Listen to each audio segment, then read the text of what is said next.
नमस्कार, मैं स्वतंत्र जैन अपने विधिक परिचय चैनल पर आपका पुनः स्वागत करता हूं। आज हम बात करने वाले हैं मध्य प्रदेश लोक सेवा गारंटी अधिनियम 2010। आपको यह जानकर प्रसन्नता होगी कि भारत का सर्वप्रथम राज्य मध्य प्रदेश है जिसने अपने जनता को एक निश्चित समय सीमा के भीतर लोक सेवाओं को प्रदान करने की गारंटी दी है।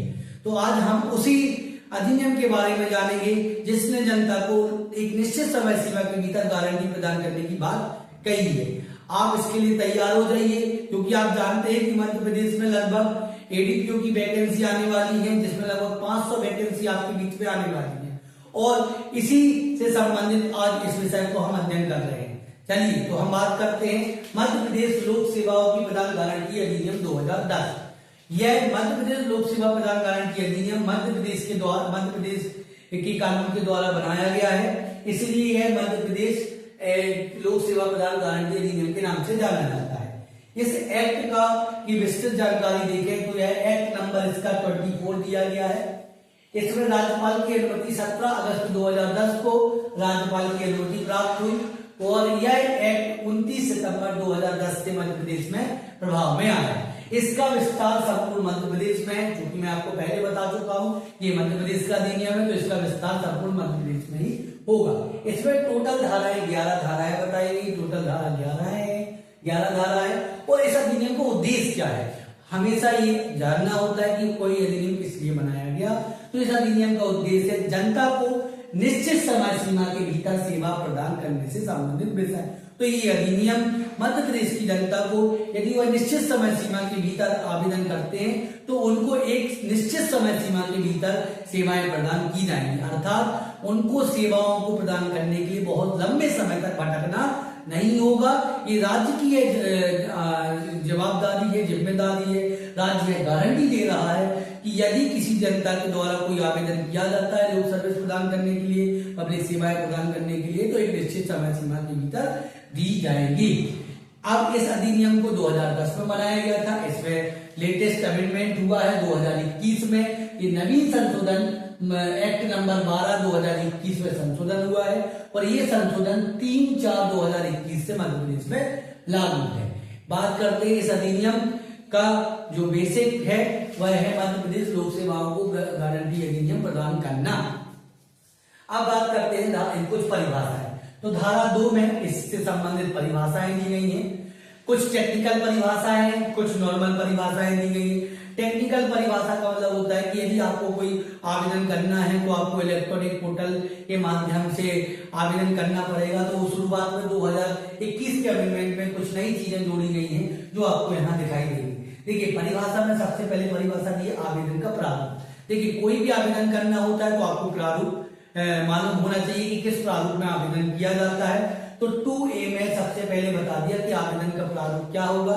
तो आवेदन का प्रारूप वही होगा जो पोर्टल पर बताया गया है और जो पोर्टल पर आपके द्वारा भरा जाएगा। फिर अगला दिया है मान्य अनुमोदन।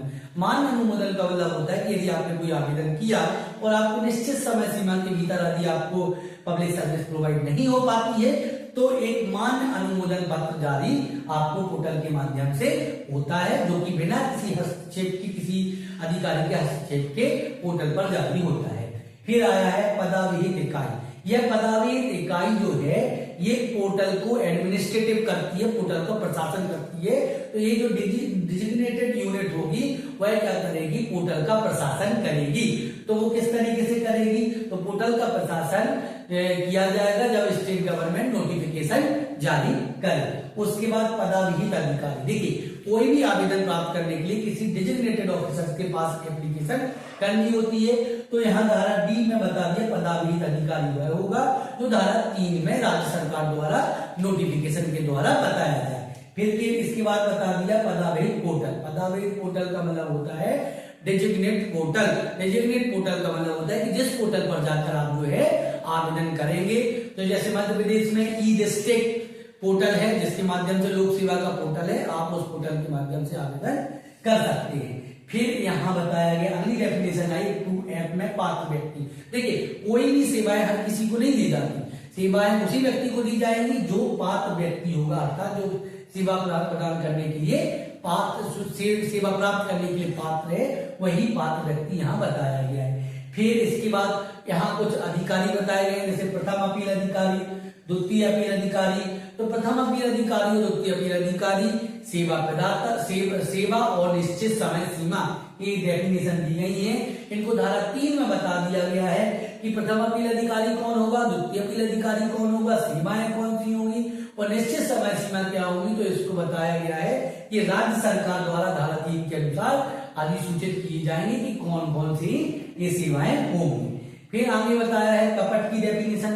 देखिए कपट का मतलब होता है किसी को धोखा देना। तो कपट की डेफिनेशन क्या है, तो यहाँ बता दिए। कपट का मतलब होता है आईपीसी की धारा 421 में जो कपट की डेफिनेशन बताई है वही होगी। कॉन्ट्रैक्ट एक्ट की धारा 17 में कोई बताई गई है तो वो कपट की डेफिनेशन होगी। फिर यहाँ बात की गई है सरकार की बात, तो राज्य सरकार की बात की गई। तो राज्य सरकार से मतलब क्या, तो यहाँ ये मध्य प्रदेश का अधिनियम, इसलिए राज्य सरकार का मतलब मध्य प्रदेश सरकार होगा। अब आप करते सेवा का अधिकार, महत्वपूर्ण है। 2J में सेवा के अधिकार की बात की गई, तो हम इसी को एक साथ देख लेते हैं। 2J में सेवा के अधिकार की बात की गई है, जिसको धारा 4 में बताया गया है कि सेवा का अधिकार क्या है। तो धारा 4 यह बताती है कि यदि कोई व्यक्ति आवेदन करता है सेवा प्रदान करने के लिए, तो उसको यह निश्चित समय सीमा में सेवा प्राप्त करने का अधिकार होगा। अर्थात यदि कोई व्यक्ति पात्र व्यक्ति है, सेवा प्राप्त करने के लिए आवेदन करता है, तो वह निश्चित समय सीमा में सेवा प्राप्त करने का अधिकारी होगा। अर्थात जनता का सीधा सीधा उसको अधिकारी बता दिया है, उसका राइट उसे दे दिया गया है। उसका राइट ये वो कि निश्चित समय सीमा में सेवाएं प्रदान की जाए। कोई भी पब्लिक ऑफिसर, लोक ऑफिसर बिना किसी रीजनेबल कारण के उसकी सेवा प्रदान करने से मना नहीं कर सकता, उसको कारण दर्शित करने होंगे, अन्यथा वो अपने अधिकार की मांग कर सकता है। तो इसलिए यहाँ जनता को अधिकारी बनाया गया है। यदि आपने आवेदन किया है, यदि निश्चित समय सीमा के भीतर आपको सेवा प्रदान नहीं होती है, तो आप उसकी आगे कार्रवाई कर सकते हैं। फिर इसके बाद बताया है विहित नियम। तो विहित नियम, विहित मतलब बताया है नियमों द्वारा विहित। तो इसके लिए विहित प्रिस्क्राइब बता दिया गया कि जो नियमों द्वारा विहित किए जाए। चलिए अब हम बात करते हैं धारा 3 से, जो महत्वपूर्ण है परिभाषाओं की बात।